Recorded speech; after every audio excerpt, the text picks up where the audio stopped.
کم څوک چې وار ګناه وکي بیا د دې تشهیر وکي، یعنی کم څوک چې وار بیګا ګناه وکي بیا په دې سبب باندې راسي د خپل انډیوالانو او د خپل دوستانو په مجلس کې دا وایي چې ما خدا کار وکي، ما فلان کار وکي. وایي دغه کس باره کې رسول الله صلی الله علیه وسلم فرمایي چې کل امتی معاف الا المجاهرون،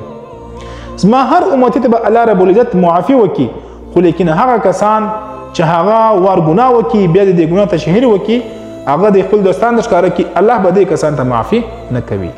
لکه نن سبا